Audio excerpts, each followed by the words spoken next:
Hi అండి, నమస్తే. Welcome to my channel Ratna home made pickles వడియాలు కారపొళ్ళు అండి. ఈరోజు నేను సామల ఇడ్లీ చేశానండి. దానిలోకి కారపొడి, నల్ల కారం అండి, నల్ల కారము, నెయ్యి, టమాటా చట్నీ. చాలా టేస్ట్గా ఉంటాయండి. ఇడ్లీ ఆరోగ్యానికి కూడా చాలా మంచిది. సామల ఇడ్లీ అండి, మిల్లెట్స్ తోటి చేశాను. చాలా టేస్ట్గా ఉంటాయి. చూడండి ఎంత మెత్తగా ఉన్నాయో. బాగా బోల్ వచ్చింది, పిండి కూడా పొంగింది.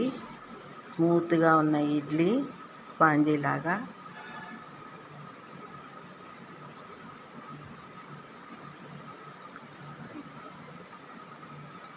చాలా టేస్ట్గా ఉన్నాయండి. మీరు కూడా ట్రై చేసి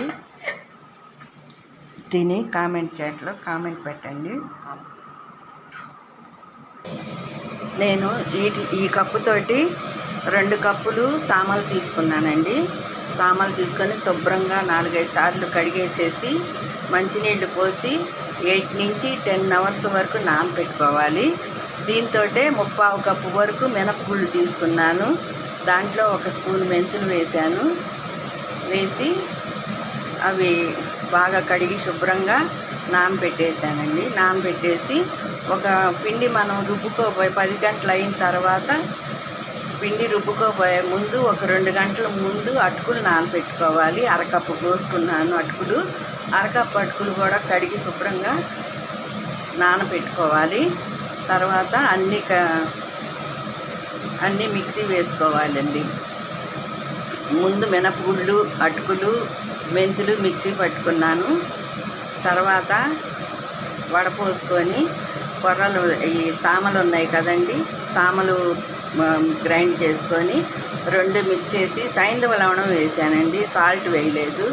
సైంధవ లవణం వేసాను, ఆరోగ్యానికి కూడా చాలా మంచిది.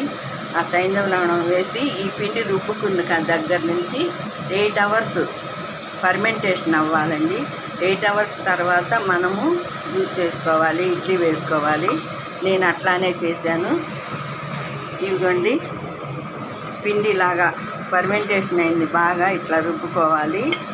దాన్ని మనం ఇడ్లీ ప్లేట్లలో పెట్టి ఇలాగ ఉడికించుకోవాలి. 10 నుంచి 15 మినిట్స్ వరకు, అంటే ఒక పావు గంట టైం సరిపోతుందండి. ఇడ్లీ రెడీ అయిపోతాయి. ఇంకా మనం తినేసి సర్వ్ చేసుకోవటమేనండి. ఓకే ఫ్రెండ్స్, ఈ వీడియో కనుక మీకు నచ్చినట్టయితే లైక్ చేయండి, షేర్ చేయండి, సబ్స్క్రైబ్ చేయండి friends. Okay, bye, thank you.